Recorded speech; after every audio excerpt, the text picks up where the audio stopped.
قصة غنية اليوم معي أنا إيزابيل، ما غنية مع العالم. تعال دوما أنت كمان يمكن تسمع. اليوم غنية دكتور من الآن الشامي، تعرفوا هي غنية؟ بعرفها بس عندها قصة. طبعا عندها قصة. هات لنشوف. للأسف يا جماعة هي القصة كتير بتزعل. هو دكتور أسنان اسمه عامر سمير، ودكتور أبدا ما شاطر يعني جاش. تعرفينا مع العالم إيزابيل، مين هذا عامر سمير؟ أنت أول مرة بتسمع عامر سمير دكتور أسنان، دكتور عامر سمير. لك هو بيقول بغنية ولا حتى عامر سمير. عابر سبيل إيزابيل، عابر سبيل.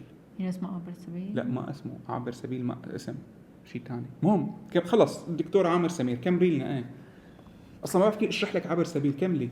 عامر سمير. طيب بلش غنية رميتني الأحصان ويا ميمنة خيال. يعني هو واحد قوي وبتعرف تروح مع أحصان وراح عند حبيبته.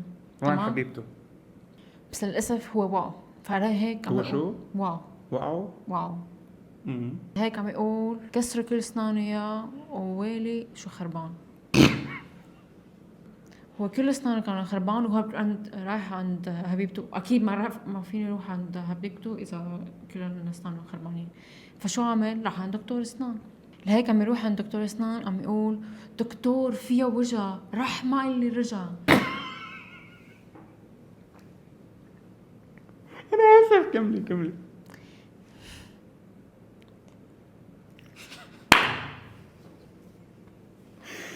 طيب خلص كملي، انا اسف.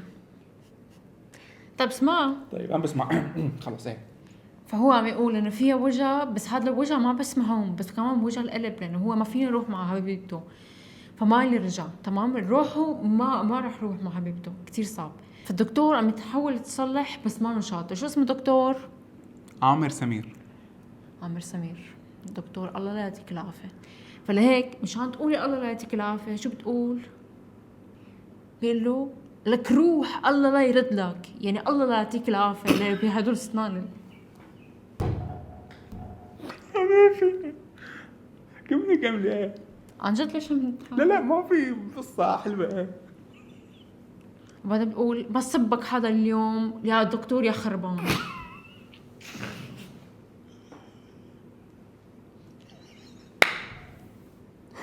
يا الله.